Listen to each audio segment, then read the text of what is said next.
Coming soon. There's a brand new reason to kick back and enjoy the good life. Pony life, that is, on Discovery Family. All together now. Oh, Natalie, how exciting is this? Of course, we know those horses, but do you know the voice behind the little ponies? Well, one of those is Tara Strong. She's joining us this morning to talk about how me and Natalie have been talking a lot, Tara, about how the 80s are back. It's cool again. Everything retro we know comes back around, and it's pretty exciting to see the gang back together again. Good morning, Tara. Hi, guys. Thanks for having me. Yeah, it's true. I mean, I don't know that stuff ever went away, but it certainly has made a resurgence. And it's colorful and fun and feel-good television, and it's inclusive and joyous. And this new series is even cuter than the last one somehow. So, it's just so much fun. Oh, I'm so glad that you guys love the show and that your kids are loving the show. I still have ponies from my childhood. Yes, I wish I would have kept more. I'm not going to lie, Tara, but I just remember when my daughter was starting to get into shows and I saw on the Guide channel that there were some resurgence. I mean, I really got excited as a parent to check it out again. And so it's interesting to hear you say that this series means even more. I know there's kind of a lot of thoughts around friendship. Explain how this is different and what people can expect as this new series premieres, the 7th here this weekend. Yes, it premieres the 7th, and it'll be on Discovery Family and also streaming on Discovery Family Go. It's the same characters, which is great. Look how cute they are. My gosh, I don't know how they made them even cuter, but they succeeded. I want every toy. It's the same voice actors, so no one will be disappointed with the voice acting. And it is still all about friendship, but I think it's even sillier, faster paced, more whimsical. But anything that you loved about the original series will certainly be played out here. And you're right, there's this nostalgia that grown-ups get from watching it with their kids. And when I go to Comic-Cons, I meet fans of all ages. It's babies dressed as ponies, it's very old people dressed as ponies, it's boys, it's girls, it's people from all over the world. It's the most inclusive fandom I've ever seen. It's just, it doesn't matter who you worship, who you love, how old you are, where you're from. People find someone that they can relate to in a pony, and it brings people together in a really beautiful way. All right. So, and I don't mean to date you or age you or anything, but I am curious about your background and how voicing the character from many years ago, how that's different. I mean, that's your talent. I'd imagine because by the way, My Little Pony, and there's your resume is super long of everything you voiced. But how is it different from when you voiced it years ago to what you're doing now?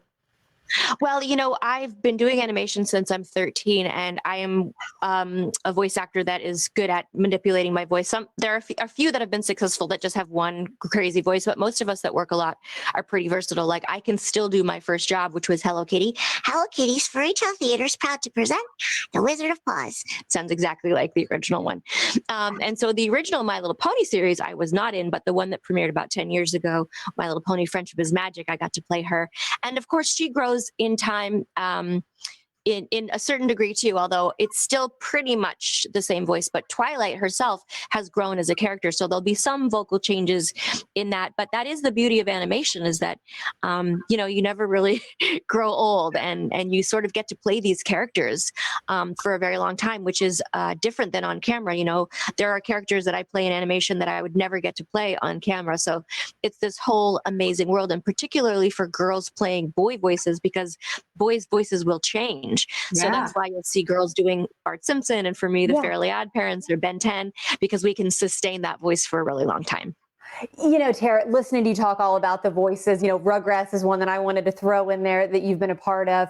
I told you before we got started, this is always kind of like a dream job for me. I apologize to my team because I'm always trying to do different voices, even different accents. I don't have talent. That's why I am this job and not your job. But what advice do you give people? Because I think it's fun to try new voices, try different accents. If people are watching this and they're like, I always wanted to do that. What advice would you like to share with them about your world? Because it's so unique and fascinating. I love that you just said that, because I drive my kids crazy with voices all the time.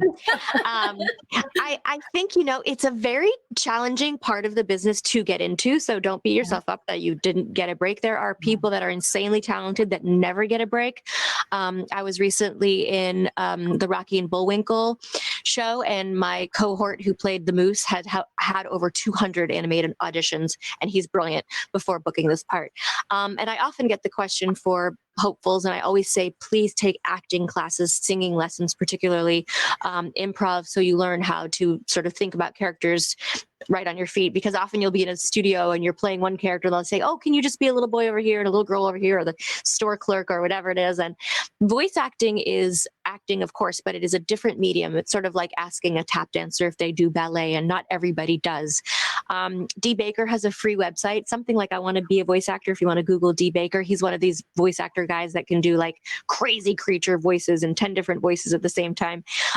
So it's practice, it's lessons, and of course it's devotion to, being an actor and creating these characters. But my biggest advice, I really despise people taking advantage of hopefuls. So never ever pay to audition. There's this whole world online of people promising futures if you pay to join this audition process. And there is nobody in my world successful that got there by paying to audition. You just pay your agent a percentage of what you make.